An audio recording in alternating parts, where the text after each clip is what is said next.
variable. You wouldn't go to China for that. Some of you have noticed that. If your computer breaks down, you make a phone call, you would discover real quickly where the call goes and what kind of experience you're going to have with the human being on the other end. So the Indians, and in some ways the Pakistani and others who had been part of the British Empire, had opportunities that were not available for others. And it had the same thing in the former French Empire in relationship to France and so on. That was one factor. Another factor was the wages. I mean, how cheap was it?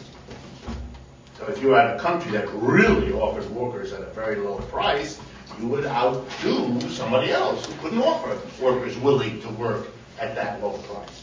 But that by itself was never enough, because it wouldn't do for you to have cheap workers unless the workers were, for example, disciplined. And I mean by the word discipline something very important. You know, do people have the mentality, which by the way takes generations to develop, to take it as your normal everyday life, that you get up in the morning, you quickly get ready, and you brush your teeth, and you have a cup of coffee, and you run to your job.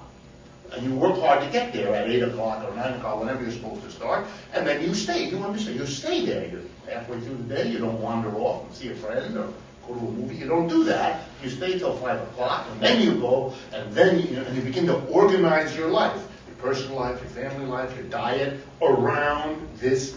That takes a long time for people who come out of an agricultural environment where the rhythm of life is completely different. That's a problem. You have to develop in a culture the capacity to do that. And it's usually traumatic for the people who have to live through the generations that are required to make that transition. You also care not only about the wage and not only about the cultural adaptation to industrial work, but you also want to know about skill. Do people read? Do people write? Can people communicate in written form? Problems with a job or with a factory or with a machine, or knows what it's like. So societies did better or worse according to the collection of these kinds of virtues, let's call them, economic virtues that they offered to prospective incoming producers. And so countries did real well according to how well they presented to the world of industrial capital. Because who comes are the big corporations. More and more corporations, whatever they're doing in their home country, Europe, Japan, America, are beginning to recognize that this is the new world. Their competitors, inside their countries and out, are setting up satellite producing. And that's going to outcompete them, so they have to do it too. So the competition begins to require you to go out. So what is developing industry in the third world is largely incoming subsidiary investment. Direct foreign investment, it's called in the statistics. It's when money comes out of the advanced country to set up a production operation in a third world country. Okay? That's the form this takes. Are there independent local people who try to set up industries? Yes. Some countries more, some countries less. But they mostly have a very difficult time. Why? Well, because they don't have the networks of connections in the advanced countries where the stuff has to be sold. Because the third world is still no market. Precisely because everybody who works there gets stuff in. They can't buy much. This is a production system in the third world for export out of the third world. And so what you need is not just to be able to produce cheaply, but you need to have the transportation systems and the advertising networks in the advanced world to make your product find a market. That's what these companies coming into the third world already have. And that's what the local companies trying to start out didn't have. And that was an impossible disadvantage to overcome, especially because the big corporations coming had no intention of giving up what they had in the countries they were coming from. They were not about to cede that to these little folks who were smaller, less well capitalized, etc. Sometimes this arrangement meant that a partnership was struck. The American company or the British company coming in would partner with a local group that already had something going. That gave the foreigner coming in an easier time. The local people knew where to get the laborers, which politician was the friendly one, and all the useful things you need to know about production in a third world country. So you would often have a kind of partnering. Any chance that the third world producers had, notice I'm using the past tense, any chance they had to try to carve out an independent strategy for having developed their country could never survive the following. Any unity they might have had was destroyed because the big companies coming in would pick one or another of the larger players and offer that one a partnership.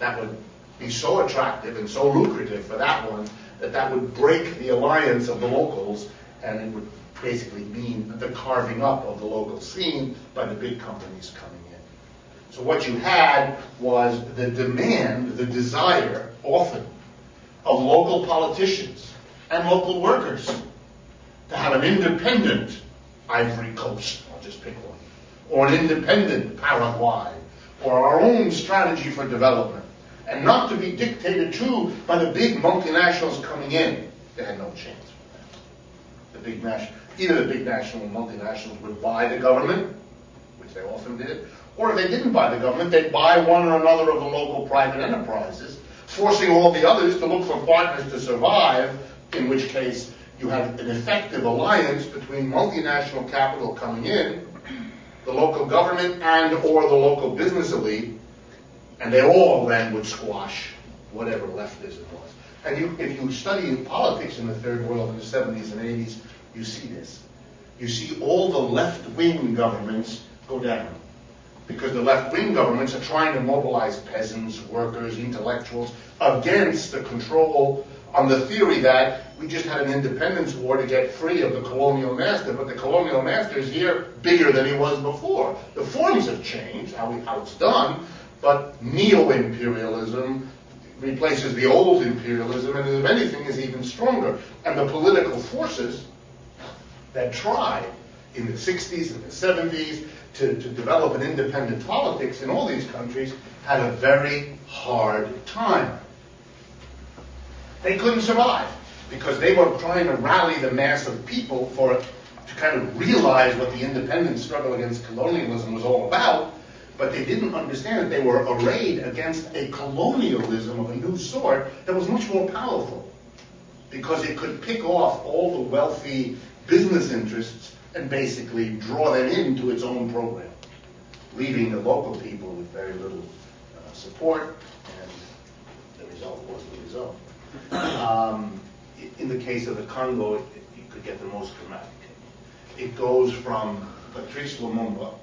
If you don't know these people's names, look it up. You'll learn something real quick. And that becomes Joseph Mobutu, which is heaven and hell, in that order. Lumumba flaming all heaven.